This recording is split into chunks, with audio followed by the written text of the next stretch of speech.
508, 38, 38, 59, depoimento do senhor Júlio Gerim de Almeida Camargo.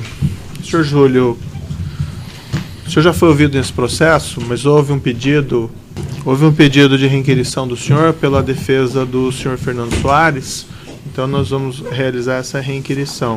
Antes só de começar essa reinquirição, eu advirto que o senhor foi acusado de um crime nesse processo, e como acusado o senhor tem o direito ao silêncio. O senhor não é obrigado a responder nenhuma questão, certo? Certo. Não obstante, como já é sabido, o senhor fez um acordo de colaboração com o Ministério Público. Certo. E através desse acordo o senhor renunciou ao direito ao silêncio. Perfeitamente. E também através desse acordo o senhor assumiu o compromisso de dizer a verdade em juízo, certo? Perfeitamente. É isso mesmo, então? É isso mesmo. Então eu também advirto o senhor que, por força então do acordo, o senhor não tem esse direito ao silêncio, e se o senhor mentir, além de o senhor ficar com risco de perder o acordo, o senhor pode responder por falso testemunho, e se o senhor incriminar indevidamente alguém, também o senhor pode responder por um novo processo criminal, certo? Perfeitamente. Antes de passar palavras à defesa que rolou, o juízo tem só uma indagação, um esclarecimento que ficou um pouco obscuro no seu último depoimento. Esse é aquele processo dos navios sondas da Samsung, Mitsui com a Petrobras, né? Certo.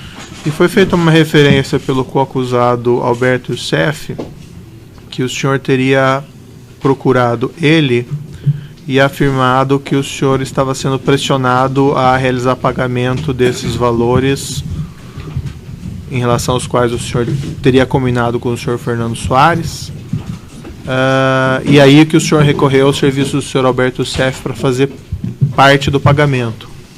Isso é correto? É correto. E o senhor Alberto Youssef, e eu lhe indaguei na ocasião, fez referência na ocasião que ele teria dito ao senhor, o senhor teria dito a ele sobre 2 requerimentos que teriam sido apresentados na Comissão de Fiscalização e Controle da Câmara. E a sua resposta na ocasião não ficou muito clara para mim.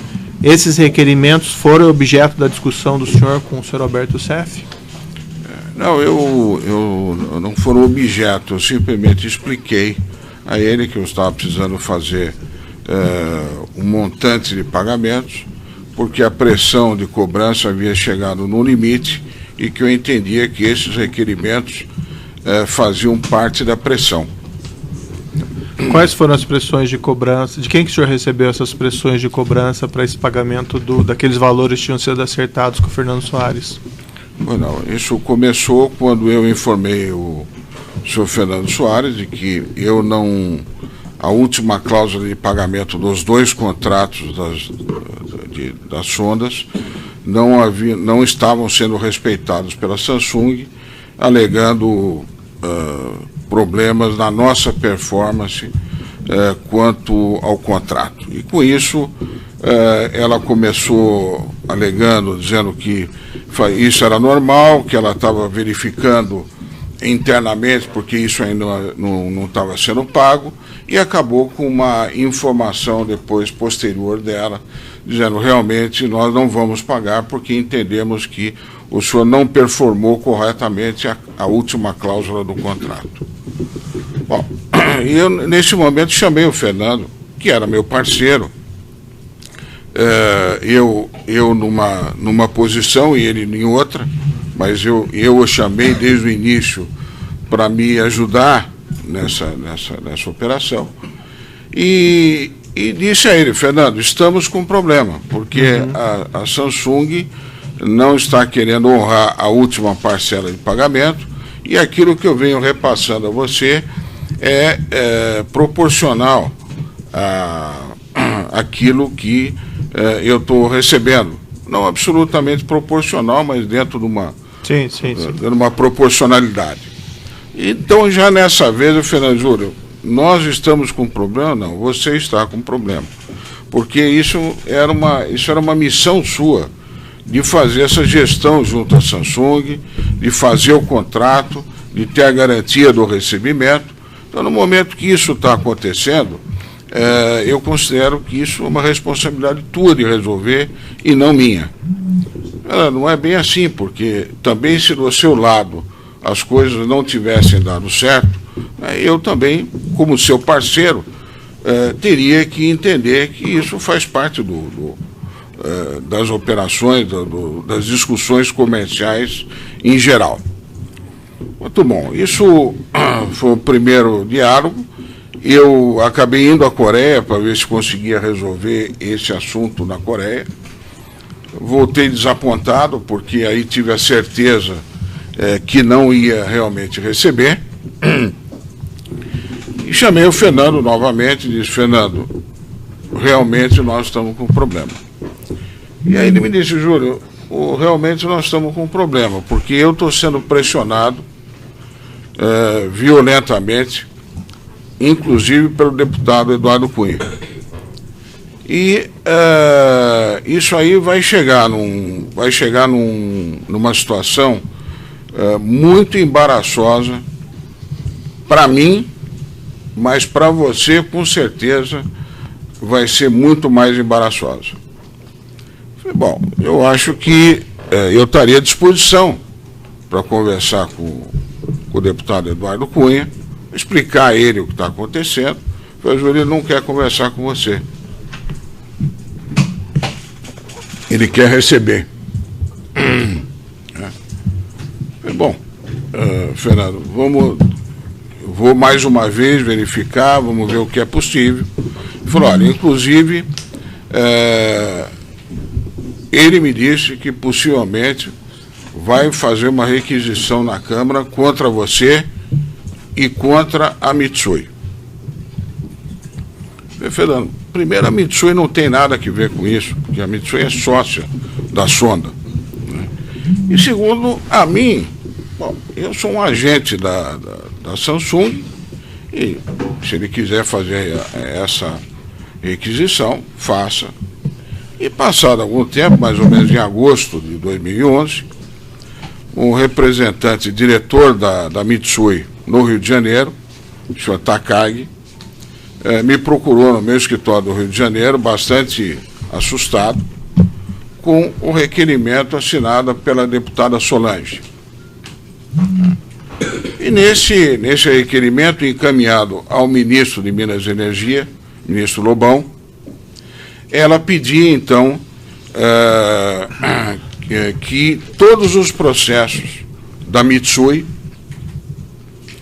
sejam com a Petrobras diretamente, ou seja, com qualquer subsidiária da Petrobras, onde a Mitsui tivesse participação, que fossem remetidos ao Ministério de Minas e Energia para uma avaliação e eventual remessa dessa documentação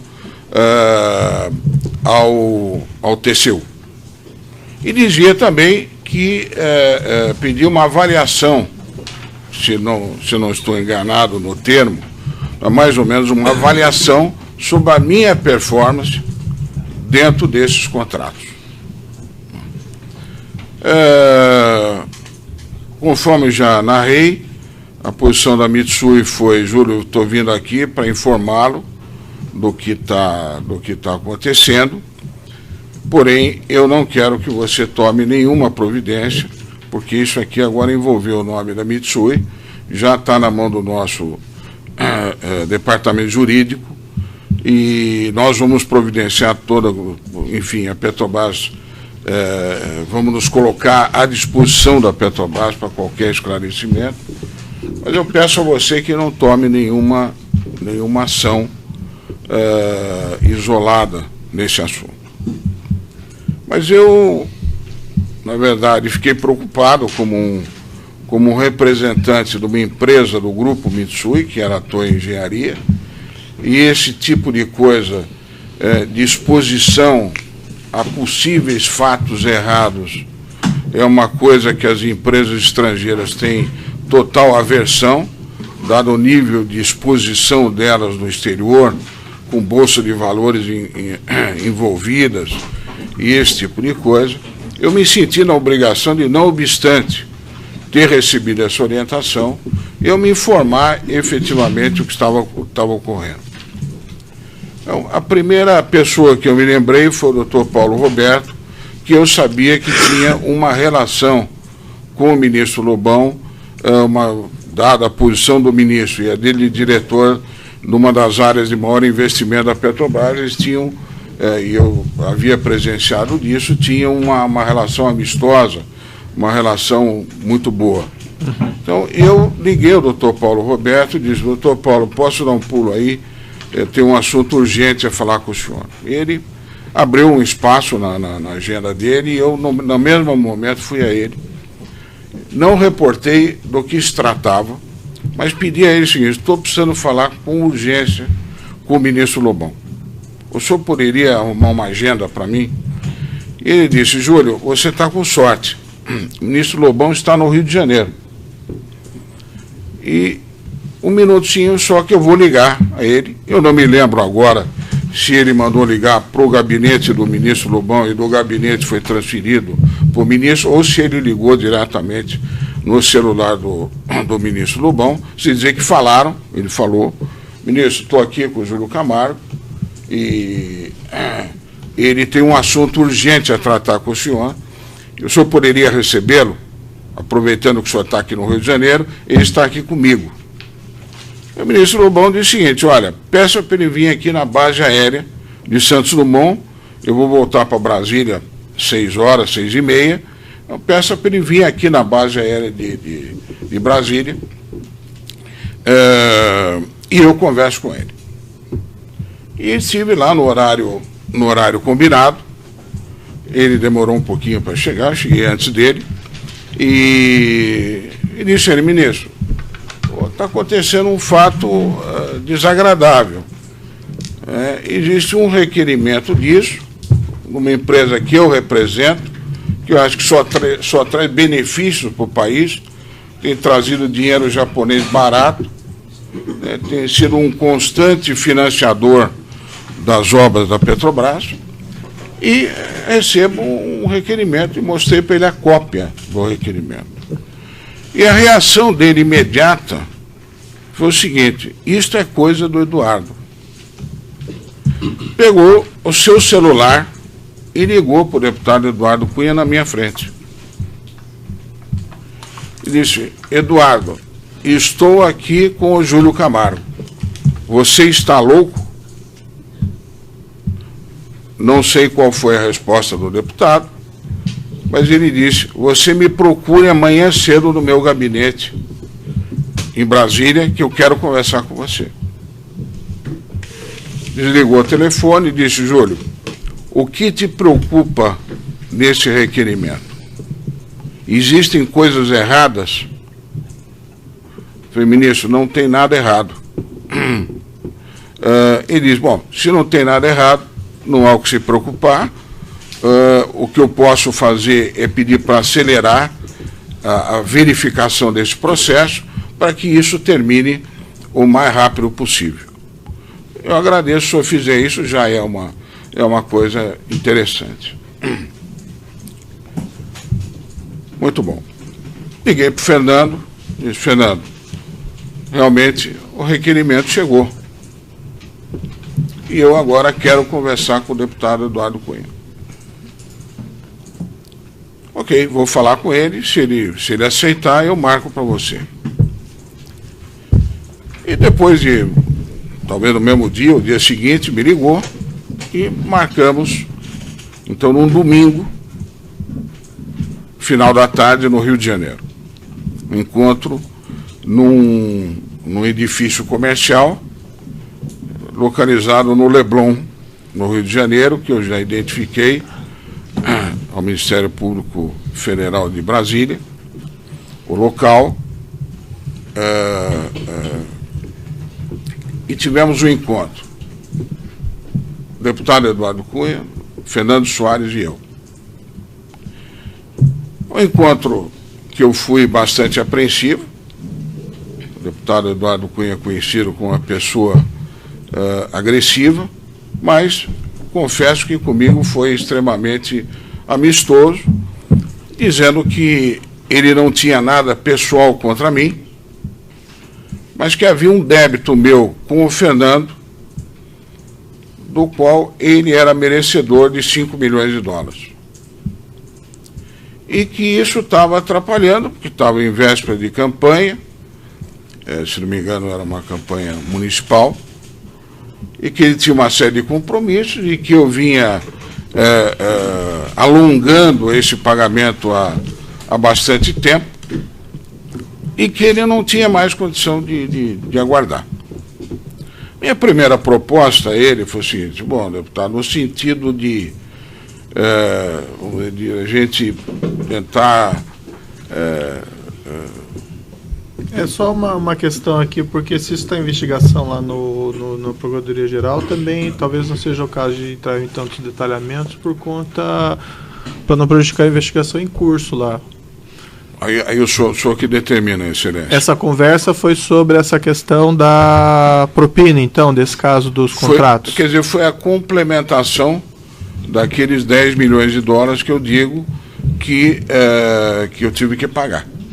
E a partir daí que o senhor procurou o senhor Alberto Youssef para lhe ajudar nesses pagamentos? Bom, o Alberto Youssef sempre era uma pessoa presente nas minhas operações, mas nesse caso foi aí que eu chamei, no caso das sondas, porque até então o Fernando Soares indicava as contas nas quais eu devia fazer o depósito e eu fazia esses depósitos a pedido dele.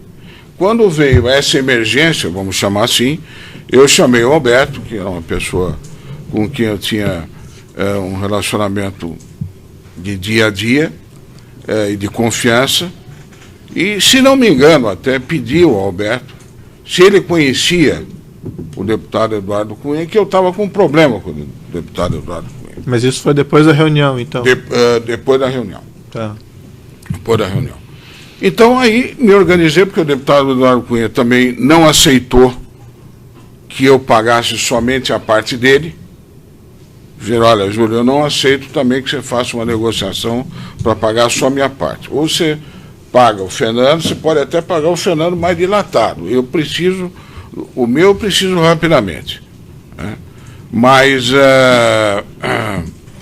eu faço questão de você incluir no acordo aquilo que você ainda falta pagar ao Fernando. E aí chegou, Excelência, entre 8 a 10 milhões de dólares, uma coisa assim, onde eu paguei através de depósitos ao Alberto no exterior, paguei através de operações com a GFD, parte daqueles recursos foram utilizados para dar liquidez em reais a serem feitos pagos esses pagamentos, e fiz pagamentos diretos às empresas do senhor Fernando Soares. Certo. Então, eu tenho esses requerimentos aqui, essa informação dos requerimentos. Os requerimentos são de 7/7/2011. Isso. Os pagamentos, então, que o senhor Alberto Youssef teria feito em relação a esses navios sondas são posteriores aos requerimentos? São posteriores ao requerimento. Tá. É que no seu depoimento anterior o senhor se referia a alguns pagamentos que eram de 2010. Isso. E o que eram esses pagamentos? Esses pagamentos eram o seguinte: eram pagamentos ainda sem essa qualificação de emergência ou de pressão. Eram pagamentos dentro do fluxo que eu tinha de que fazer. Os pagamentos já estavam atrasados, porque o último... Mas era dos navios sondas ou era de outros pagamentos? Dos navios sondas. Não era da Camargo Correia? Não, não era da Camargo Correia. E o senhor liquidou daí esses pagamentos com o senhor Fernando Soares? Liquidei. O senhor consegue me recordar, me descrever, a partir desses requerimentos, os pagamentos que o senhor fez? Sim. Para o senhor Fernando Soares, via Alberto Youssef? Sim. Essa planilha, inclusive, está de posse do Ministério Público Federal de Brasília. Mas, basicamente, fiz 3 depósitos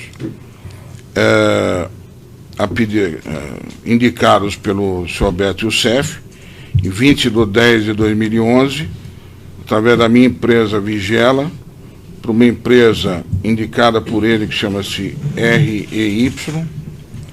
RFY, talvez? Tem uma REY e tem outra RFY e tem uma outra DGX. Tá. uma no valor de 2.350, aliás, duas de 2.350 e alguns quebrados, e outra de $400 mil.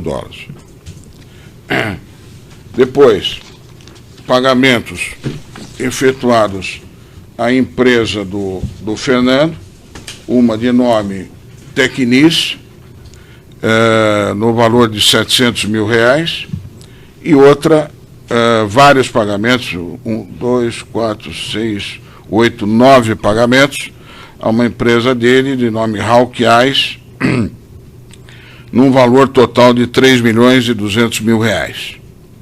E o complemento disso foram feitos em pagamentos em reais, de operações de GFD, ou pagamentos que eu fiz ao seu Alberto Youssef no exterior, e ele pagou ao seu Fernando Soares. Por que o senhor não falou isso no seu primeiro depoimento nesse processo? Excelência, o seguinte, quando eu fui fazer o meu acordo no Ministério Público aqui em Curitiba, me foi alertado que casos que envolvessem políticos não deveriam ser feitos aqui em Curitiba. Deveriam ser feitos em Brasília, devido ao foro privilegiado. E aí realmente eu fiquei numa situação incômoda, porque houve o depoimento ao senhor, e eu, com o meu compromisso de falar a verdade, não tendo, por força do foro privilegiado, feito essa declaração ao Ministério Público aqui em Curitiba, porém já estando sinalizado, através da nossa advogada, que seria chamado pelo Ministério Público em Brasília, como fui chamado em 2 vezes, e é a história que ainda tem um pouco de prosseguimento, mas basicamente dentro disso que eu falei ao senhor. Então foi esse o motivo que eu não falei a primeira vez.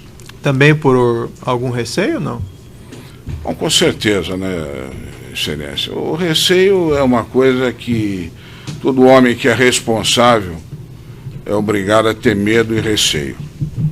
E uma pessoa que age não diretamente e tem que ameaçar você através de terceiros, já é uma pessoa a quem deve-se ter todo o cuidado.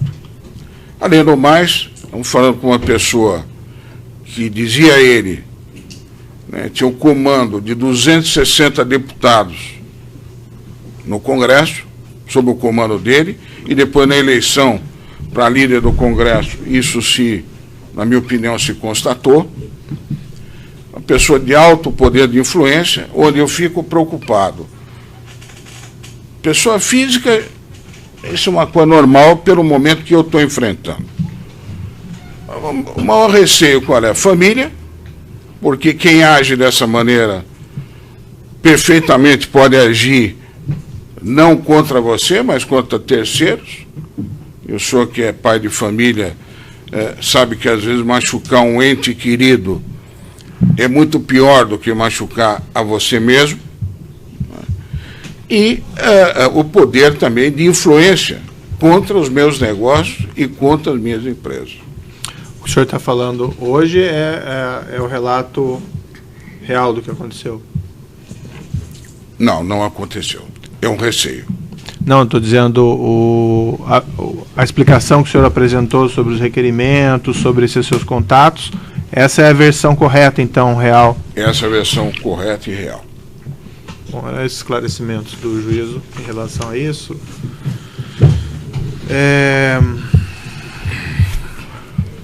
Antes de passar a palavra às defesas, não sei se o Ministério Público vai ter alguma questão também?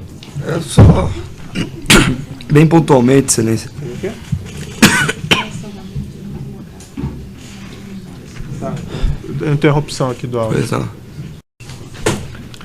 Então, nessa ação penal a 508, 38, 38, 59, continuidade do depoimento do senhor Júlio Gerim Camargo, eu passo então a palavra ao Ministério Público. Lembrando só mais uma vez aqui que esse é um segundo depoimento. Sim, então, excelência, eu tenho conhecimento, só dos fatos novos narrados. Boa tarde, tudo bem? Boa tarde, doutor Diogo. Esse encontro com o ministro foi no Rio de Janeiro. Sim. Foi na base aérea, é isso? Base aérea de Santos Dumont. Depois você não teve mais nenhum encontro com esse ministro? Eu tive outros encontros com ele, mas não sobre esse assunto. Tive um assunto da Prisma, mas não tive sobre esse assunto, não tive mais nenhum contato com ele sobre isso. Você citou que o parlamentar que o senhor mencionou era uma pessoa agressiva. O que consiste ser uma pessoa agressiva em que sentido? Agressivo, doutor Diogo, não no tipo físico. Diria sobre uma pessoa agressiva, sob o ponto de vista verbal, uma pessoa que tenta lhe constranger, lhe colocar a corna, no sentido de impor suas ideias. Algum receio físico, não? Existe algum receio físico em relação a essa pessoa? Acho que você relatou, né, doutor, ali anteriormente, não foi? Foi.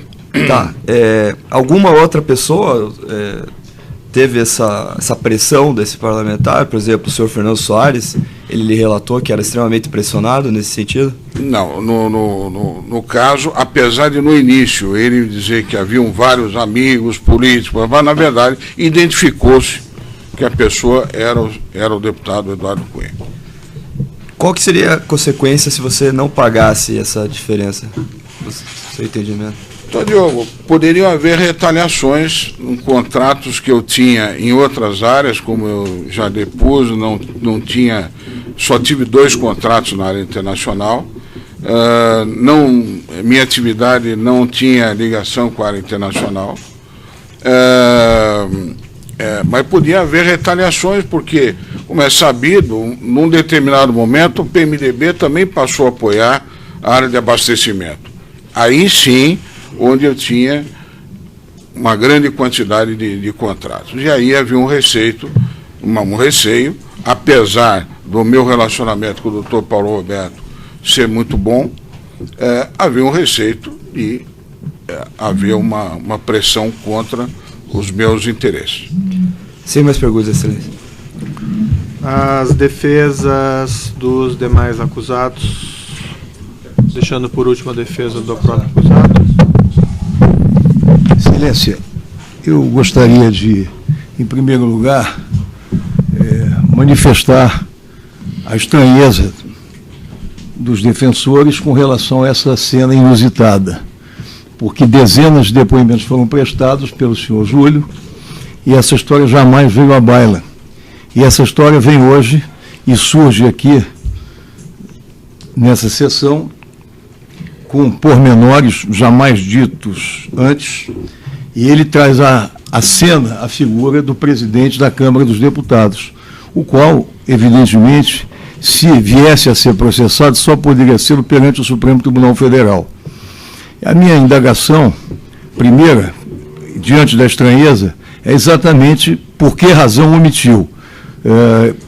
Falou-se em receio, mas o dever primordial de quem faz a delação premiada é não faltar com a verdade e nem fazê-la a conta-gotas. Eu quero saber o motivo objetivo que o levou a proceder desta forma, notadamente quando assistido por advogados que se encarregaram de bater a porta do Ministério Público ou da Polícia Federal, na realidade engasopando com a sua versão, pelo visto, não verdadeira. Se a verdade é essa ou outra, não sabemos. Mas, qual que é a pergunta? Mas eu quero saber por que ele, durante todo esse tempo, em vários termos de depoimento, jamais contou essa história e conta hoje, num contexto político que o Brasil vivencia. Por que razão isso veio à tona? E se ele prestou depoimento já nesse sentido, perante o Ministério Público na capital da República? Acho que ele já respondeu todas as perguntas, doutor, que o senhor... Não, eu não respondi, eu perguntei, doutor. Não, ele respondeu as perguntas que o senhor está fazendo agora. Não, ele já respondeu? Já respondeu. Não, eu indago. Ele prestou depoimento em Brasília? Sim. Quantos? 2 vezes, há mais ou menos, primeiro há uns 3 meses atrás, e o último mais ou menos há um mês e meio atrás. E esses depoimentos de Brasília, desses últimos 3 meses, de um mês atrás, já contam esta nova versão? ou não? Não, não existe versão, doutor. Existe um fato só. Pergunto versão, porque eu não conheço os fatos. O senhor conhece. Não, porque o senhor conhece na sua narrativa. Se verdade ou não, o tempo dirá. A minha pergunta objetiva é a seguinte: se nesses dois momentos em Brasília, se o senhor já contou ou não essa história que o senhor está contando hoje. Sim, o senhor começou afirmando primeiro que eu não falei a verdade. E eu não admito que o senhor fale isso. Não se trata de admitir ou não, eu estou exercendo o direito de defesa que a Constituição me assegura. E quem faltou com a verdade foi o depoente. Que começou com uma forma de narrar e hoje vem com outra. E depois tem compromisso. O senhor cometeu crime de falso testemunho. Os dois, por gentileza, vamos manter a urbanidade aqui da audiência, certo? E não precisa levar o tom contra a testemunha, porque a testemunha também leva o tom na resposta, certo? O que o senhor disse hoje aqui, o senhor já tinha relatado naqueles dois depoimentos? Sim, senhor. Pode prosseguir. E quando o senhor foi interrogado aqui, o senhor foi interrogado em maio. O senhor fez uma conta de 3 meses atrás. Em maio, o senhor aqui não disse nada disso. Então a sua conta, a sua conta está errada. Então, por favor, queira por melhor memória, declinando. Doutor, está faltando com a urbanidade, levando o tom. Veja bem, eu tenho a cópia do depoimento dele aqui em maio. Nós estamos em julho. São passados 2 meses, e não 3. Há uma diferença substancial. Por outro lado, essa narrativa de agora, do ponto de vista de competência, muda completamente. Eu tenho em mãos aqui, farei um requerimento oportuno a Vossa Excelência, uma manifestação do Dr. Janot, onde ele afirma que a investigação contra Eduardo Cunha é constituída por 2 fatos principais. O primeiro envolve o contexto de uma contratação de navios-sonda pela Diretoria Internacional da Petrobras, junto à empresa Samsung, contando com a intermediação de Júlio Camargo. Os valores supostamente endereçados a Eduardo Cunha e outros membros do PMDB seriam originários desse contrato e teriam sido entregues por Alberto Youssef e Fernando Soares a pedido de Júlio Camargo. Esta passagem aqui enseja a prorrogação da investigação perante o Supremo Tribunal Federal. Nós temos uma reclamação do Supremo que o Supremo denegou, não foi? Não nesse sentido, Excelência. A reclamação do Supremo nem foi feita. Qual que é a pergunta ao testemunho? A pergunta, primeiro, é esse esclarecimento necessário. Quando foi que ele alterou a sua versão para os integrantes da Força Tarefa? O senhor se recorda aproximadamente quando foi o seu primeiro depoimento que o senhor relatou esses fatos de hoje lá em Brasília? Aproximadamente, se o senhor se lembrar. Eu falei aproximadamente, acho que uns 3 meses atrás ou 4 meses atrás. Foi depois do depoimento judicial que o senhor prestou aqui? Foi depois do depoimento judicial e eu também já expliquei, e talvez para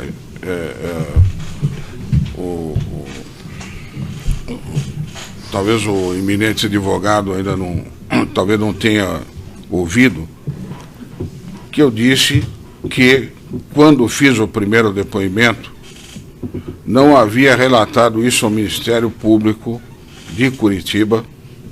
Não, o senhor já respondeu. Perdão. Mais perguntas? O senhor Júlio, ele diz que não narrou. O Ministério Público ouviu vários depoimentos que envolveram personalidades da vida pública. Isso fez com que a delação de Alberto Youssef e de Paulo Roberto Costa fossem remetidos ao Supremo Tribunal Federal e, aparentemente, eles não se omitiram no declinar nomes de agentes políticos. Há uma situação diametralmente oposta. O senhor não declinou, está declinando agora. E afirma ser esta a verdade e não a outra. De que forma o senhor justifica, não pelo aspecto de que seriam agentes políticos? O senhor estava depondo para o Ministério Público. Caberia à autoridade, Ministério Público. Doutor, qual é a pergunta? A pergunta, Excelência, é que não é plausível essa mudança súbita. E eu, então, acrescento para facilitar o encaminhamento da minha perplexidade, a quem e quando o senhor prestou esses novos depoimentos em Brasília? Quem lhe ouviu e quem lhe convocou? Dr. Douglas Fischer e sua equipe. Dr. Douglas Fischer e sua equipe. Exato. Pode declinar de memória alguns nomes? Olha, um que eu me lembro é o Dr. Fábio. Quem foi o outro, Luiz? Não, isso, doutor, qual que é a relevância disso? Quem foram os procuradores que foram ele em Brasília? O doutor Janot estava presente? Não estava. Não estava. Pois bem, o senhor, em relação a esse episódio na fase primitiva da sua delação, essa orientação de faltar com a verdade foi uma orientação sua ou o senhor, na realidade, seguiu algum aconselhamento jurídico nesse particular? Excelência, eu sobre relação a advogado e cliente, me parece que é sigiloso, né, doutor? Não é sigiloso, mas a minha pergunta não é sobre o teor da conversa. Então, doutor. Eu estou perguntando se ele recebeu orientação. Posso perguntar ao doutor da orientação que o senhor dá aos seus clientes? Se Vossa Excelência me indagar algo que não entre no aspecto do sigilo profissional, pode perfeitamente. Parece que é a orientação que o advogado dá ao cliente aqui eu luto permanentemente e de forma explícita contra o direito de defesa diante de cerceamento ao direito de defesa. Doutor, isso não é sigilo profissional do advogado tem que ser respeitado até pelos outros advogados. Eu não estou desrespeitando o sigilo profissional. Se o doutor pergunta o que o advogado orientou ele... Jorge, é igual para todos nós. O Instituto da Delação Premiada pressupõe verdade. Não se admite delações premiadas em conta-gotas. Tem a pergunta, doutor? A pergunta é exatamente essa, quer dizer, ele já respondeu... O conteúdo do advogado está indeferido. Tem outra pergunta? Tem outra pergunta, sim. Quando o senhor menciona, no seu depoimento anterior, a participação do Fernando Soares, o senhor deixa bastante claro e explícito que a relação era uma relação contratual, uma relação de negócios que o senhor já fez dezenas em sua vida, inclusive com êxito, e desconhecia por completo, ao que o senhor declinou na ocasião, qualquer tipo de benesse que tivesse sido concedida ao diretor da área internacional. A mim, e inclusive Vossa Senhoria, sempre usou a expressão contrato e repudiava a expressão propina. É flagrante isso. Seja, inclusive, na análise dos seus depoimentos na fase policial, há contraste entre o que foi visto na filmagem e o que está registrado no papel. Muitas das vezes, a expressão propina colocada sem que esta expressão tenha sido proferida. Qual é a pergunta, doutor? A pergunta é exatamente esta. Se ele reafirma, no ponto específico, que a relação dele com Fernando Soares acerca do assunto sondas era uma relação de natureza contratual e não de pagamento de vantagem indevida a quem quer que seja. Sim, confirmo. Eu estou satisfeito. Os outros defensores têm indagações? Eu tenho essa questão.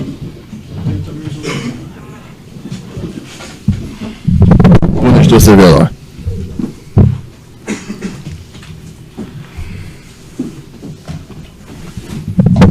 O senhor intermediou de algum modo o pagamento de vantagens indevidas a Nestor Severo? Não, conforme já relatei, eu nunca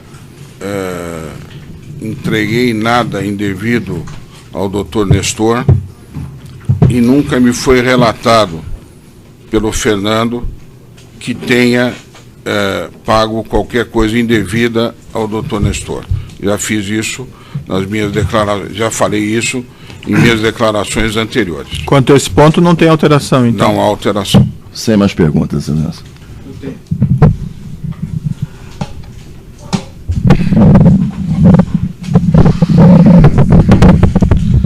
Boa tarde, doutor Júnior. Boa tarde. Bom, partindo da linha de que o senhor hoje está suprindo o seu depoimento, ou seja, não há prejuízo, então, à investigação nem à ação penal, porque antes da sentença o senhor está suprindo o seu depoimento. A pergunta que eu lhe passo é a seguinte: o senhor, a versão de hoje é a verdadeira, é verídica?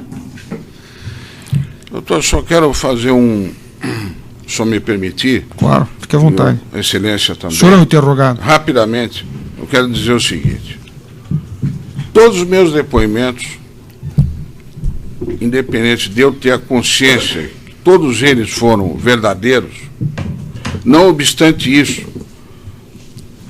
a força-tarefa que conduz essa operação Lava Jato, começando com Sua Excelência, com os procuradores públicos de Curitiba, com os procuradores federais de Brasília, não basta só eu falar.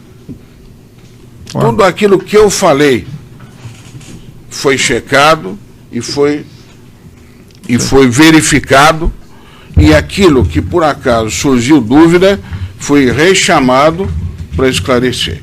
E essa é a convivência que a gente tem. No entanto, graças a Deus, eu tenho um problema. Eu tenho a inexperiência de ser a primeira vez que estou fazendo uma delação. Posso ter errado no caráter da sequência dos fatos, no procedimento, porém sempre com a boa-fé da colaboração. Certo, mas qual que é a questão, doutor? Deixa ele explicar, doutor. Acho que já falou, né, doutor? Posso perguntar, doutor? Senão também fica difícil. Eu estou perguntando, estou dizendo qual que é a pergunta. Dentro desse contexto que o senhor passou hoje aqui, primeiro, o senhor foi coagido em algum momento para fazer a colaboração processual por alguém? Não, senhor, já inclusive fui perguntado aqui. Ela é espontânea? Era espontânea. Aliás, acho que a minha do Augusto, depois do doutor Paulo Roberto e o Sérgio. Limitando só pelo senhor. Sim, pois não. Esses fatos que o senhor está contando hoje ao doutor Sérgio, o senhor entregou documentos ao Ministério Público Federal que comprovem a veracidade dos mesmos? Perfeitamente. O senhor auxiliou em diligências que possam justificar essa alegação que o senhor está fazendo hoje? Sim, senhor. Ou seja, qual foi então, objetivamente, quem foi o beneficiário de toda essa transação, o beneficiário final, que ficou com o dinheiro e a final dessa transação com os navios sonda? Bom, eu acho que o Fernando foi um beneficiário, como meu parceiro, da mesma maneira como eu ganhei, ele ganhou também. Eu não sabia que ele tinha um sócio oculto, que era o deputado Eduardo Cunha, e que também ganhou. O senhor chegou a estar na dependência do Congresso alguma vez para tratar desse assunto? Nunca. Nunca foi dentro do Congresso? Nunca. Quem lhe mostrou a primeira vez o requerimento? Foi o diretor da Mitsui no Rio de Janeiro. Ou seja, o primeiro depoimento do senhor Alberto Youssef, então, estava correto. Realmente, o senhor disse a ele, ou desabafou com ele... Estava correto. Que estava sendo pressionado, coagido. Segundo, hoje, o senhor se sente à vontade para prestar esse depoimento? O senhor gostaria de ter alguma segurança? Não, senhor, me sinto à vontade. Não se sente pressionado por ninguém? Ninguém lhe pressionou? Não. Para fazer esse depoimento? Eu estou satisfeito. Eu acabei esquecendo assim de acusação, peço desculpas. Teria perguntas? Os outros defensores têm? Certo, então seria isso. Eu vou só fazer uma retificação aqui, que o senhor disse da condução das investigações. O juízo não conduz nada aqui, viu? Conduz a polícia e o Ministério Público. Perdão, perfeito? silêncio. Só para deixar o registro. Então eu declaro encerrado o depoimento do senhor Júlio Gerim Camargo. Então, nesta ação penal 508-38-38-59, 2014, novo interrogatório do senhor Alberto Youssef. Senhor Alberto, o senhor já foi ouvido, na verdade, nesse processo. Foi requerido, no entanto, que o senhor fosse ouvido novamente pela defesa do senhor Fernando Soares. Na condição de acusado desse processo, o senhor tem o direito ao silêncio, o senhor não é obrigado a responder nenhuma pergunta. Mas é sabido que o senhor fez um acordo de colaboração, através do qual o senhor se comprometeu a revelar os fatos e renunciar ao direito ao silêncio. É isso mesmo? Sim, senhor. Nessa esteira desse acordo, então, eu vou advertir o senhor que o senhor não pode permanecer em silêncio. Se o senhor mentir, o senhor corre o risco de perder o acordo e de ser responsabilizado criminalmente por ter faltar com a verdade, certo? Sim, senhor. Inclusive, se o senhor incriminar falsamente alguém, da mesma forma. Perfeito? Perfeito. Esse é aquele caso do navio das sondas. E o senhor fez um relato no último processo de que o senhor Júlio Gerim Camargo teria procurado após 2 requerimentos que tinham sido feitos no Congresso de investigação dele e das empresas Mitsui. É isso? Sim, senhor. As operações que o senhor fez para ele relativamente a esse contrato foram posteriores a esse requerimento?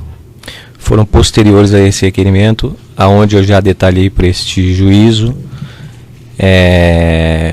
que, conforme está na denúncia, aqueles valores não correspondem com os valores realmente pagos na época referente a esse assunto.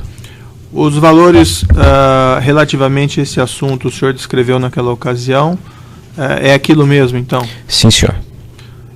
Mas antes o senhor tinha outras operações com o senhor Júlio Camargo, é isso? Sim, senhor. E essas outras operações anteriores com o senhor Júlio Camargo, o senhor tinha conhecimento na época específico da origem dos valores? Olha, eu tinha conhecimento de que a origem desses valores vinham de contratos da Petrobras. E, conforme ele me demandava reais, eu entregava ele ou em São Paulo ou no Rio de Janeiro. Mas ele não dizia para quem ele ia entregar esses valores. Mas ele esclarecia ao senhor, falando isso antes daqueles requerimentos, das operações anteriores, ele lhe passava informação acerca da origem específica daquelas transações? Não, senhor. É possível que o senhor, desculpe fazer essa frase um pouco especulativa, mas é possível que o senhor tenha feito operações envolvendo esses contratos do navio sonda antes desses requerimentos, sem que o senhor tivesse conhecimento? É possível.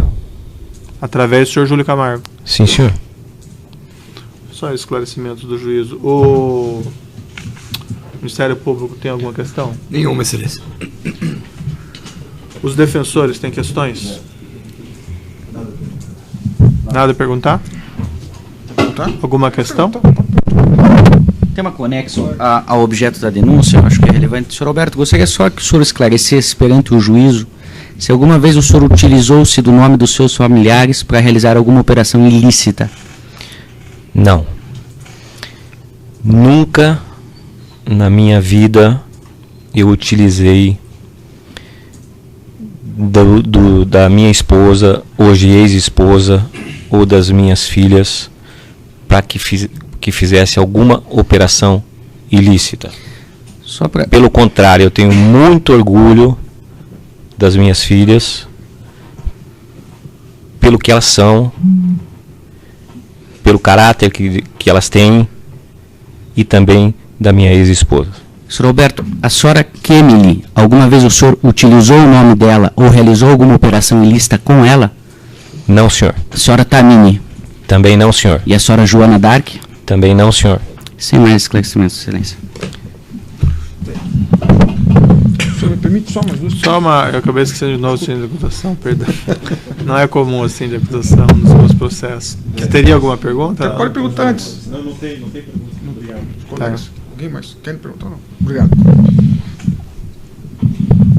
Beto, com relação ao fato que está sendo aqui nos autos, o senhor vem sofrendo ou tem sentido alguma pressão em razão desse depoimento específico? Sim. Eu venho sofrendo intimidação perante as minhas filhas, perante a minha ex-esposa, por uma CPI coordenada por alguns políticos e que, inclusive, o nome de um deles foi mencionado aqui por mim. E eu acho isso um absurdo. Eu, como réu colaborador, quero deixar claro que eu estou sendo intimidado pela CPI da Petrobras por um deputado pau-mandado do senhor Eduardo Cunha. Certo, então cuidado do vocabulário, certo? Desculpa, excelência. Estou satisfeito, obrigado. A outro defensor tem perguntas? Então eu declaro encerrado o depoimento do senhor Alberto Serra. Remetidos ao Ministério de Minas e Energia para uma avaliação e eventual remessa dessa documentação ao TCU. E dizia também que pediu uma avaliação, se não estou enganado no termo, mais ou menos uma avaliação sobre a minha performance dentro desses contratos.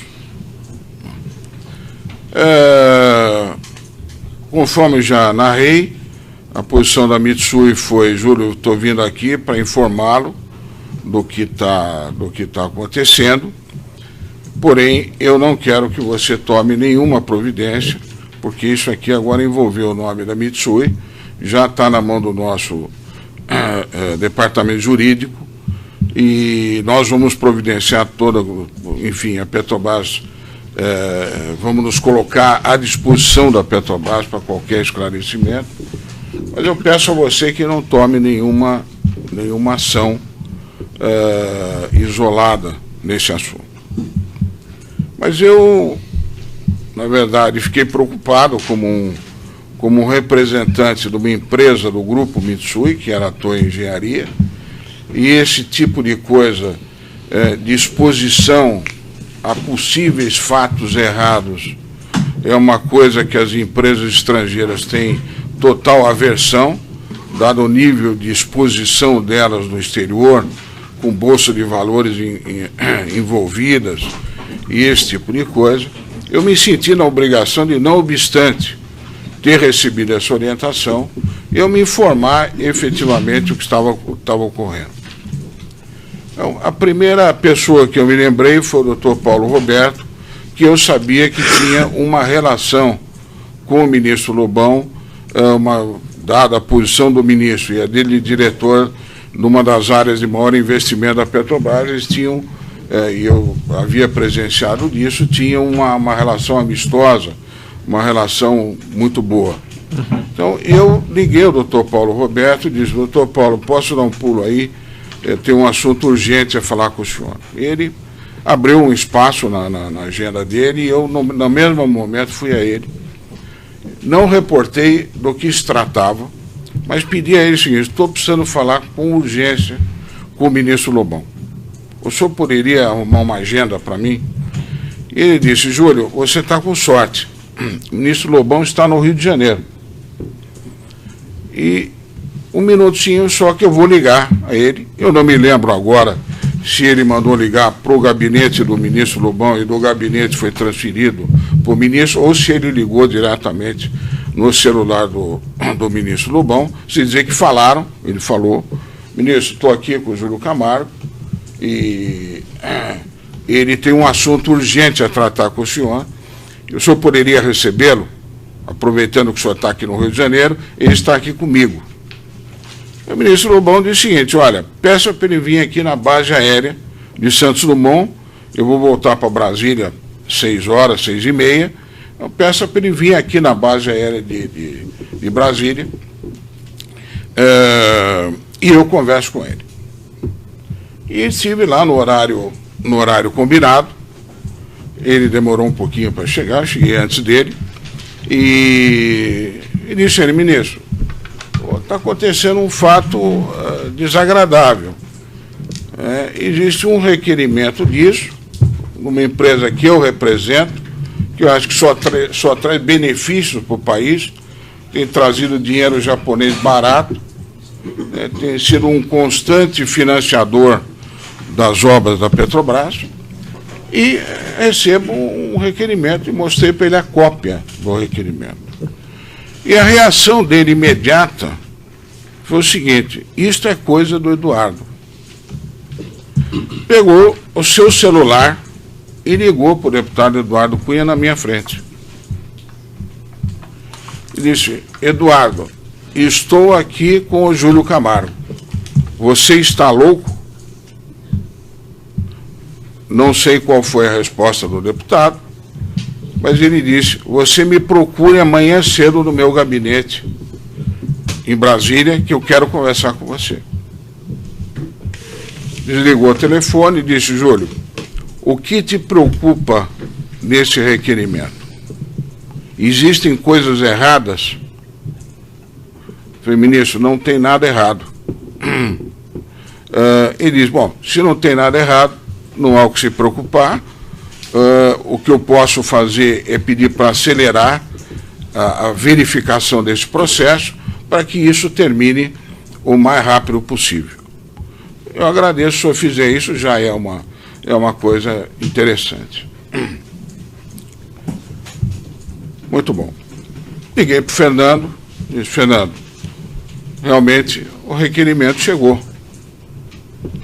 e eu agora quero conversar com o deputado Eduardo Cunha. Ok, vou falar com ele, se ele aceitar, eu marco para você. E depois de, talvez no mesmo dia, o dia seguinte, me ligou e marcamos, então, num domingo, final da tarde, no Rio de Janeiro. Um encontro num edifício comercial, localizado no Leblon, no Rio de Janeiro, que eu já identifiquei ao Ministério Público Federal de Brasília, o local, e tivemos um encontro. O deputado Eduardo Cunha, Fernando Soares e eu. Um encontro que eu fui bastante apreensivo. O deputado Eduardo Cunha é conhecido como uma pessoa agressiva, mas confesso que comigo foi extremamente amistoso, dizendo que ele não tinha nada pessoal contra mim, mas que havia um débito meu com o Fernando, do qual ele era merecedor de 5 milhões de dólares. E que isso estava atrapalhando, porque estava em véspera de campanha, se não me engano era uma campanha municipal, e que ele tinha uma série de compromissos e que eu vinha alongando esse pagamento há bastante tempo e que ele não tinha mais condição de aguardar. Minha primeira proposta a ele foi o seguinte: bom, deputado, no sentido de a gente tentar... É só uma questão aqui, porque se está em investigação lá no Procuradoria-Geral, também talvez não seja o caso de entrar em tantos detalhamentos por conta, para não prejudicar a investigação em curso lá. Aí o senhor que determina, Excelência. Essa conversa foi sobre essa questão da propina, então, desse caso dos contratos? Quer dizer, foi a complementação daqueles... O primeiro envolve o contexto de uma contratação de navio sonda pela Diretoria Internacional da Petrobras, junto à empresa Samsung, contando com a intermediação de Júlio Camargo. Os valores supostamente endereçados a Eduardo Cunha e outros membros do PMDB seriam originários desse contrato e teriam sido entregues por Alberto Youssef e Fernando Soares a pedido de Júlio Camargo. Esta passagem aqui enseja a prorrogação da investigação perante o Supremo Tribunal Federal. Então, nós temos uma reclamação do Supremo que o Supremo denegou, não foi? Não nesse sentido, Excelência. A reclamação do Supremo nem foi feita. Qual que é a pergunta ao testemunho? A pergunta, primeiro, é esse esclarecimento necessário. Quando foi que ele alterou a sua versão para os integrantes da Força Tarefa? O senhor se recorda aproximadamente quando foi o seu primeiro depoimento que o senhor relatou esses fatos de hoje, lá em Brasília? Aproximadamente, se o senhor se lembrar. Eu falei aproximadamente, acho que uns 3 meses atrás ou 4 meses atrás. Foi depois do depoimento judicial que o senhor prestou aqui? Foi depois do depoimento judicial, e eu também já expliquei, e talvez para...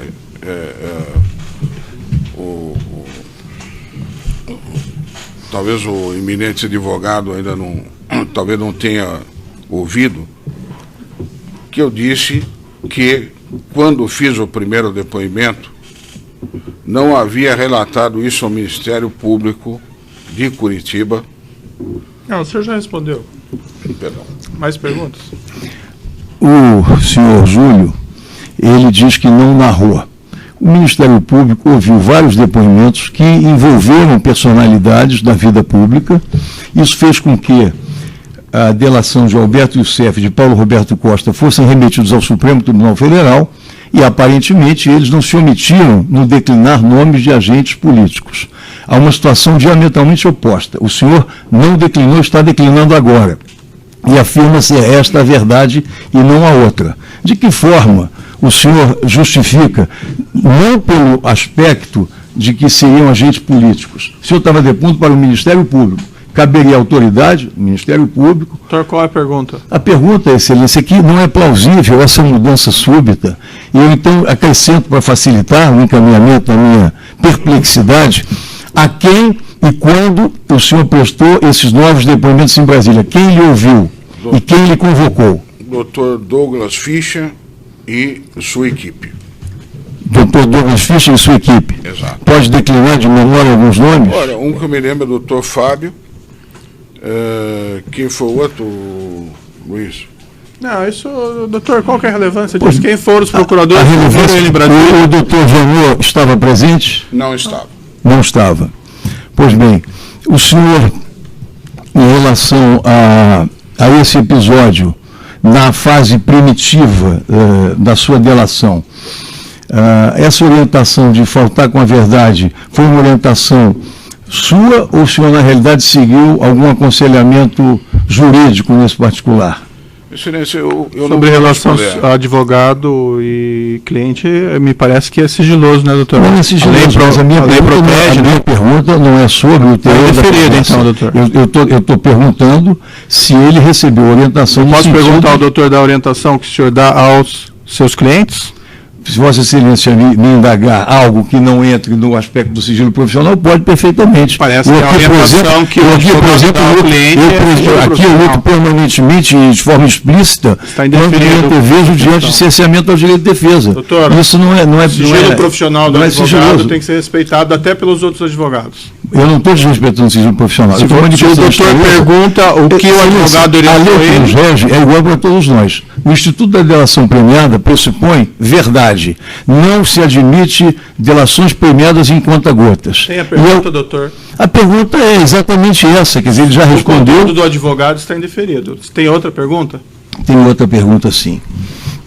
Quando o senhor menciona, no seu depoimento anterior, a participação de Fernando Soares, o senhor deixa bastante claro e explícito que a relação era uma relação contratual, uma relação de negócios que o senhor já fez dezenas em sua vida, inclusive com êxito, e desconhecia por completo, ao que o senhor declinou na ocasião, qualquer tipo de benesse que tivesse sido concedida ao diretor da área internacional. A mim, e inclusive Vossa Senhoria, sempre usou a expressão contrato e repudiava a expressão propina. É flagrante isso. Seja, inclusive, na análise dos seus depoimentos na fase policial, há contraste entre o que foi visto na filmagem e o que está registrado no papel. Muitas das vezes, a expressão propina colocada sem que esta expressão tenha sido proferida. Qual é a pergunta, doutor? A pergunta é exatamente esta. Se ele reafirma, no ponto específico, que a relação dele com Fernando Soares, acerca do assunto sondas, era uma relação de natureza contratual e não de pagamento de vantagem indevida a quem quer que seja. Sim, confirmo. Eu estou satisfeito. Os outros defensores têm indagações? Eu tenho essa questão.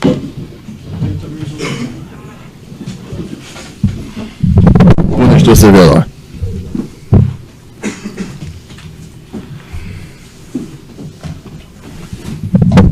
O senhor intermediou de algum modo o pagamento de vantagens indevidas a Nestor Severo?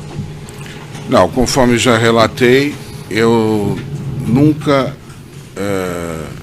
entreguei nada indevido ao doutor Nestor e nunca me foi relatado pelo Fernando que tenha pago qualquer coisa indevida ao doutor Nestor. Já fiz isso nas minhas declarações, já falei isso em minhas declarações anteriores. Quanto a esse ponto, não tem alteração, então? Não há alteração. Sem mais perguntas, Excelência.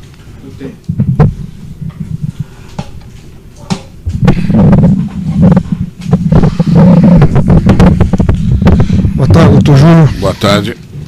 Bom, partindo da linha de que o senhor hoje está fazendo, suprindo o seu depoimento, ou seja, não há prejuízo, então, à investigação nem à ação penal, porque antes da sentença o senhor está suprindo o seu depoimento. A pergunta que lhe passo é a seguinte: o senhor,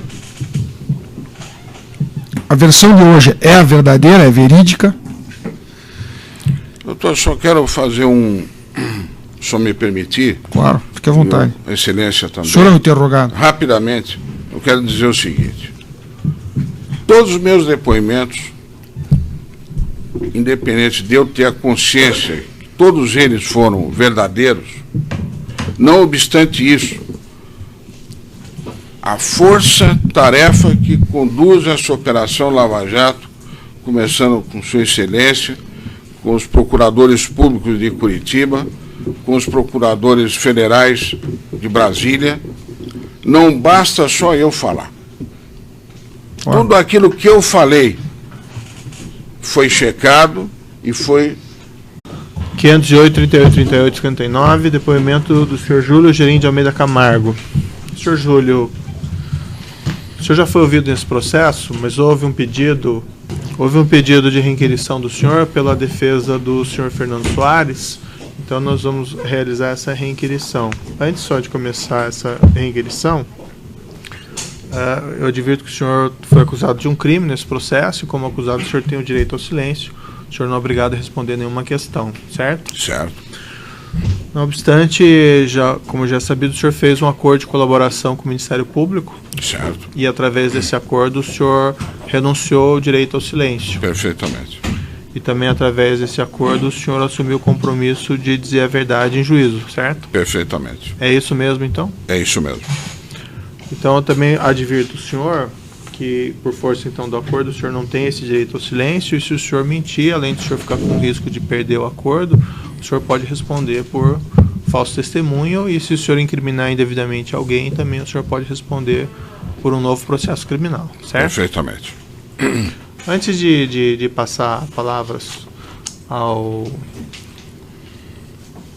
à defesa que rolou, o juízo tem só uma indagação, um esclarecimento que ficou um pouco obscuro no seu último depoimento.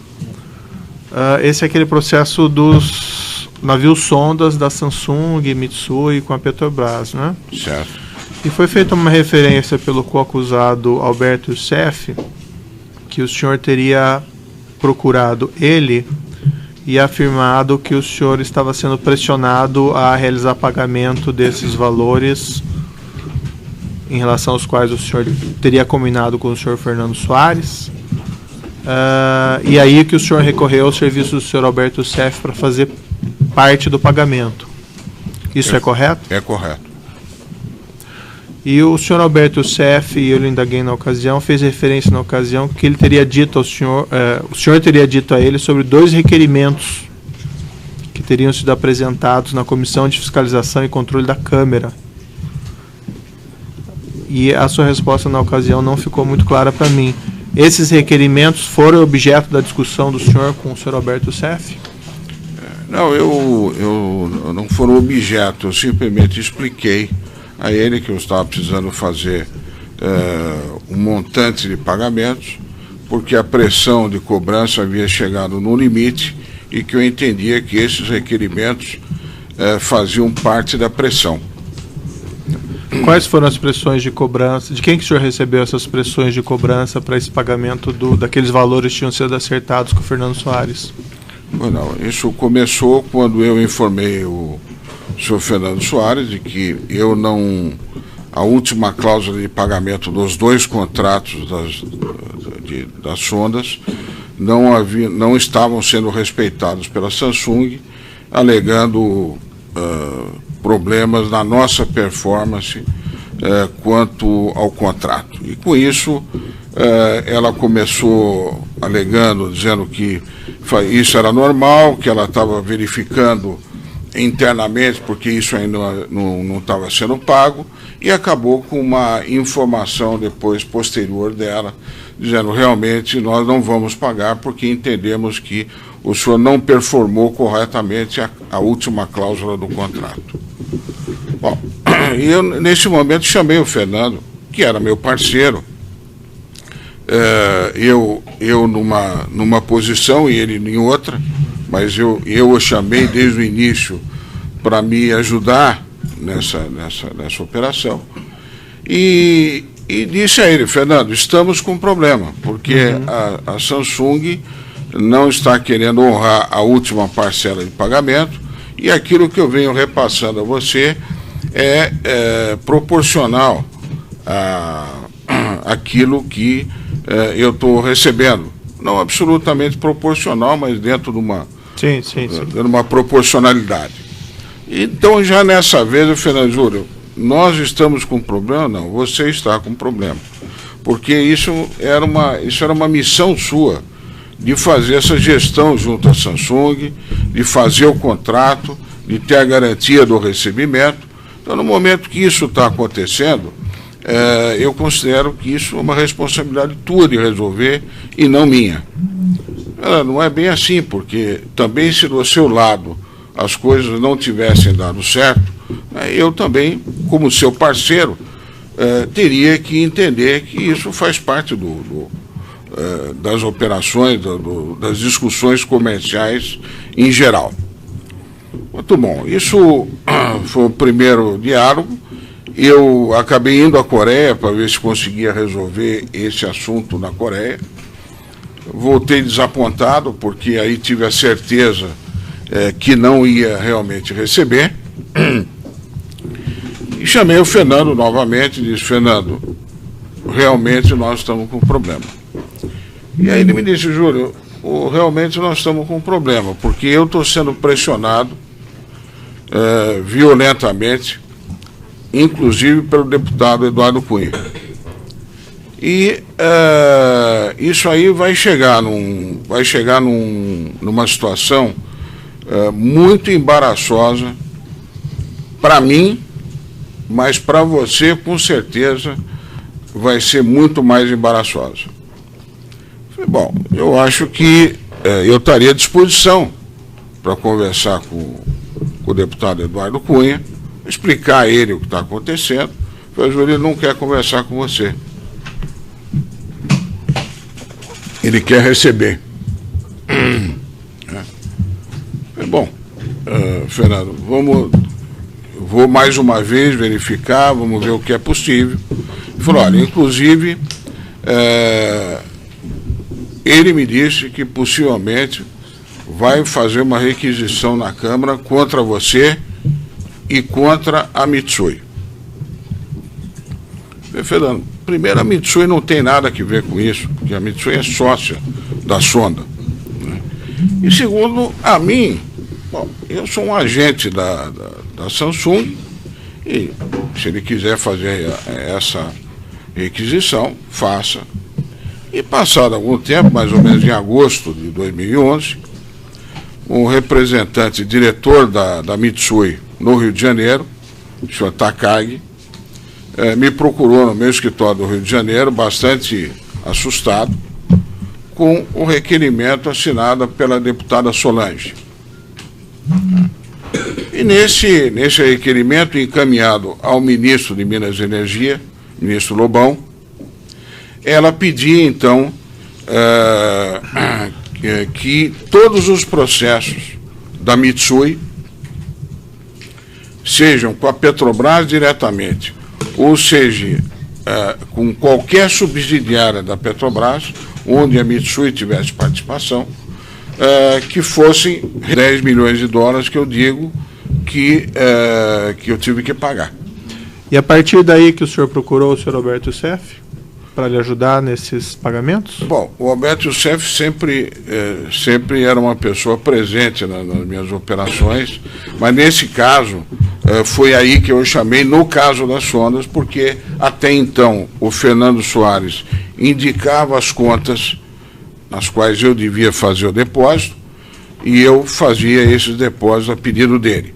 Quando veio essa emergência, vamos chamar assim, eu chamei o Alberto, que era uma pessoa com quem eu tinha um relacionamento de dia a dia e de confiança, e, se não me engano, até pedi ao Alberto se ele conhecia o deputado Eduardo Cunha, que eu estava com um problema com o deputado Eduardo Cunha. Mas isso foi depois da reunião, então? Depois da reunião. Tá. Depois da reunião. Então, aí me organizei, porque o deputado Eduardo Cunha também não aceitou que eu pagasse somente a parte dele. Dizer: olha, Júlio, eu não aceito também que você faça uma negociação para pagar só a minha parte. Ou você paga o Fernando, você pode até pagar o Fernando mais dilatado. O meu eu preciso rapidamente, né? Mas eu faço questão de você incluir no acordo aquilo que você ainda falta pagar ao Fernando. E aí chegou, excelência, entre 8 a 10 milhões de dólares, uma coisa assim, onde eu paguei através de depósitos ao Alberto no exterior, paguei, através de operações com a GFD, parte daqueles recursos foram utilizados para dar liquidez em reais a serem feitos pagos esses pagamentos, e fiz pagamentos diretos às empresas do senhor Fernando Soares. Certo. Então, eu tenho esses requerimentos aqui, essa informação dos requerimentos. Os requerimentos são de 7/7/2011. Isso. Os pagamentos, então, que o senhor Alberto Youssef teria feito em relação a esses navios sondas são posteriores aos requerimentos? São posteriores ao requerimento. Tá. É que no seu depoimento anterior o senhor se referia a alguns pagamentos que eram de 2010. Isso. E o que eram esses pagamentos? Esses pagamentos eram o seguinte: eram pagamentos ainda sem essa qualificação de emergência ou de pressão. Eram pagamentos dentro do fluxo que eu tinha de que fazer. Os pagamentos já estavam atrasados, porque o último... Mas era dos navios sondas ou era de outros pagamentos? Dos navios sondas. Não era da Camargo Correia? Não, não era da Camargo Correia. E o senhor liquidou daí esses pagamentos com o senhor Fernando Soares? Liquidei. O senhor consegue me recordar, me descrever, a partir desses requerimentos, os pagamentos que o senhor fez? Sim. Para o senhor Fernando Soares, via Alberto Youssef? Sim.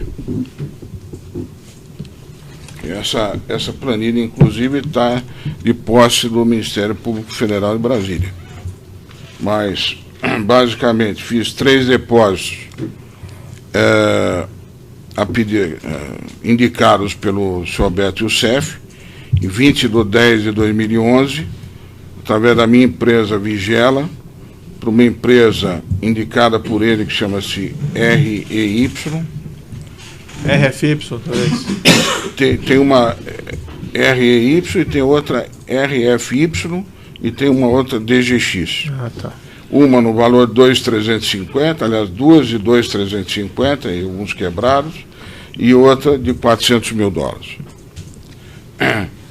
Depois, pagamentos efetuados à empresa do Fernando, uma de nome Tecnis, no valor de R$700 mil, e outra, vários pagamentos, 1, 2, 4, 6, 8, 9 pagamentos a uma empresa dele de nome Hawkeyes, num valor total de R$3.200.000. E o complemento disso foram feitos em pagamentos em reais, de operações de GFD, ou pagamentos que eu fiz ao seu Alberto Youssef no exterior, e ele pagou ao seu Fernando Soares. Por que o senhor não falou isso no seu primeiro depoimento nesse processo? Excelência, o seguinte, quando eu fui fazer o meu acordo no Ministério Público aqui em Curitiba, me foi alertado que casos que envolvessem políticos não deveriam ser feitos aqui em Curitiba. Deveriam ser feitos em Brasília, devido ao foro privilegiado.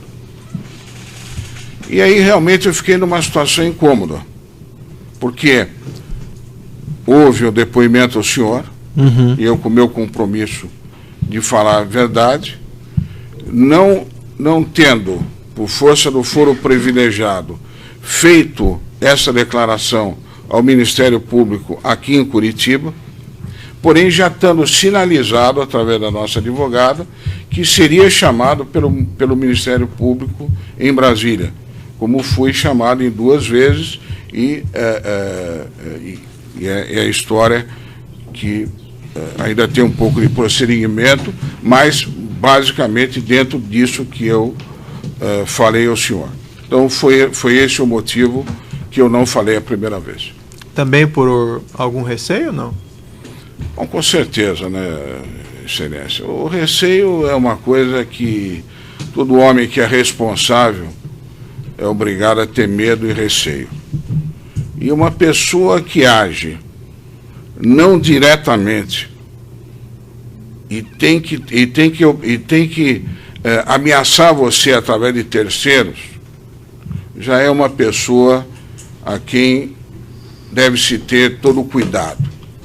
Além do mais, estamos falando com uma pessoa que, dizia ele, né, tinha o comando de 260 deputados no Congresso, sob o comando dele, e depois na eleição para líder do Congresso, isso se, na minha opinião, se constatou.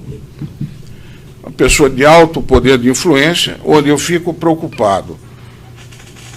Pessoa física, isso é uma coisa normal pelo momento que eu estou enfrentando. O maior receio qual é? Família, porque quem age dessa maneira perfeitamente pode agir não contra você, mas contra terceiros. O senhor que é pai de família sabe que às vezes machucar um ente querido é muito pior do que machucar a você mesmo. E o poder também de influência contra os meus negócios e contra as minhas empresas. O que o senhor está falando hoje é o relato real do que aconteceu? Não, não aconteceu. É um receio. Não, estou dizendo a explicação que o senhor apresentou sobre os requerimentos, sobre esses seus contatos, essa é a versão correta, então, real? Essa é a versão correta e real. Bom, esses esclarecimentos do juízo em relação a isso.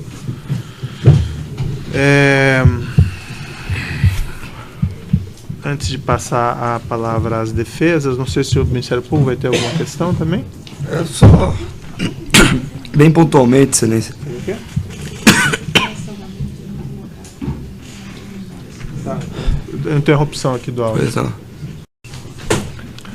Então, nessa ação penal a 508, 38, 38, 59, continuidade do depoimento do senhor Júlio Gerim Camargo, eu passo então a palavra ao Ministério Público. Lembrando só mais uma vez aqui que esse é um segundo depoimento. Sim, então, Excelência, eu tenho conhecimento, só dos fatos novos narrados. Boa tarde, tudo bem? Boa tarde, doutor Diogo. Esse encontro com o ministro foi no Rio de Janeiro. Sim. Foi na base aérea, é isso? Base aérea de Santos Dumont. Depois você não teve mais nenhum encontro com esse ministro? Eu tive outros encontros com ele, mas não sobre esse assunto. Tive um assunto da Prisma, mas não tive sobre esse assunto, não tive mais nenhum contato com ele sobre isso. Você citou que o parlamentar que o senhor mencionou era uma pessoa agressiva. O que consiste ser uma pessoa agressiva em que sentido? Agressivo, doutor Diogo, não no tipo físico. Diria sobre uma pessoa agressiva, sob o ponto de vista verbal, uma pessoa que tenta lhe constranger, lhe colocar a corda, no sentido de impor suas ideias. Algum receio físico, não? Existe algum receio físico em relação a essa pessoa? Acho que você relatou, né, doutor, ali anteriormente, não foi? Foi. Tá. Alguma outra pessoa teve essa pressão desse parlamentar? Por exemplo, o senhor Fernando Soares, ele lhe relatou que era extremamente pressionado nesse sentido? Não, no caso, apesar de no início ele dizer que haviam vários amigos políticos, mas na verdade identificou-se que a pessoa era o deputado Eduardo Cunha. Qual que seria a consequência se você não pagasse essa diferença? Seu entendimento? Então, Diogo, poderiam haver retaliações em contratos que eu tinha em outras áreas, como eu já depus, só tive 2 contratos na área internacional. Minha atividade não tinha ligação com a área internacional. Mas podia haver retaliações, porque, como é sabido, num determinado momento o PMDB também passou a apoiar a área de abastecimento. Aí sim, onde eu tinha uma grande quantidade de contratos. E aí havia um receio, apesar do meu relacionamento com o doutor Paulo Roberto ser muito bom, havia um receio e havia uma pressão contra os meus interesses. Sem mais perguntas, Excelência. As defesas dos demais acusados, deixando por último a defesa do próprio acusado. Excelência, Eu gostaria de, em primeiro lugar, manifestar a estranheza dos defensores com relação a essa cena inusitada, porque dezenas de depoimentos foram prestados pelo senhor Júlio e essa história jamais veio à baila. E essa história vem hoje e surge aqui, nessa sessão, com pormenores jamais ditos antes, e ele traz à cena a figura do presidente da Câmara dos Deputados, o qual, evidentemente, se viesse a ser processado, só poderia ser perante o Supremo Tribunal Federal. A minha indagação, primeira, diante da estranheza, é exatamente por que razão omitiu. Falou assim, receio, mas o dever primordial de quem faz a delação premiada é não faltar com a verdade e nem fazê-la a conta-gotas. Eu quero saber o motivo objetivo que o levou a proceder desta forma, notadamente quando assistido por advogados que se encarregaram de bater a porta do Ministério Público ou da Polícia Federal, na realidade engasopando com a sua versão, pelo visto, não verdadeira. Se a verdade é essa ou outra, não sabemos. Mas, qual que é a pergunta? Mas eu quero saber por que ele, durante todo esse tempo, em vários termos de depoimento, jamais contou essa história e conta hoje, num contexto político que o Brasil vivencia. Por que razão isso veio à tona? E se ele prestou depoimento já nesse sentido, perante o Ministério Público na capital da República? Acho que ele já respondeu todas as perguntas, doutor, que o senhor... Eu não respondi, eu perguntei, doutor. Não, ele respondeu as perguntas que o senhor está fazendo agora.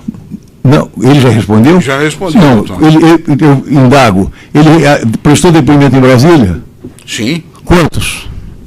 Duas vezes, há mais ou menos, primeiro há uns 3 meses atrás, e o último mais ou menos há um mês e meio atrás. E esses depoimentos de Brasília, desses últimos 3 meses, de um mês atrás, já contam esta nova versão? Ou não? Não existe versão, doutor. Existe um fato só. Pergunto versão porque eu não conheço os fatos. O senhor conhece. Não, o senhor conhece na sua narrativa. Se verdade ou não, o tempo dirá. A minha pergunta objetiva é a seguinte: se nesses 2 momentos, em Brasília, se o senhor já contou ou não essa história que o senhor está contando hoje. Sim, o senhor começou afirmando, primeiro, que eu não falei a verdade. E eu não admito que o senhor fale isso. Não se trata de admitir ou não, aqui eu estou exercendo direito de defesa que a Constituição me assegura. E quem faltou com a verdade foi o depoente. Que começou com uma forma de narrar e hoje vem com outra. E depois teve compromisso. O senhor cometeu crime de falso testemunho. Os dois, por gentileza, vamos manter a urbanidade aqui da audiência, certo? E não precisa levar o tom contra a testemunha, porque a testemunha também eleva o tom na resposta, certo? O que o senhor disse hoje aqui, o senhor já tinha relatado naqueles 2 depoimentos? Sim, senhor. Pode prosseguir. E quando o senhor foi interrogado aqui, o senhor foi interrogado em maio. O senhor fez uma conta de 3 meses atrás. Em maio, o senhor aqui não disse nada disso. Então a sua conta, a sua conta está errada. Então, por favor, queira ter melhor memória. Doutor, está faltando com a urbanidade. Não todo, levando veja bem, eu tenho a cópia do depoimento dele aqui em maio. Nós estamos em julho. São passados 2 meses, e não 3. Há uma diferença substancial. Por outro lado, essa narrativa de agora, do ponto de vista de competência, muda completamente. Eu tenho em mãos aqui, farei um requerimento oportuno a Vossa Excelência, uma manifestação do Dr. Janot, onde ele afirma que a investigação contra Eduardo Cunha é constituída por 2 fatos principais.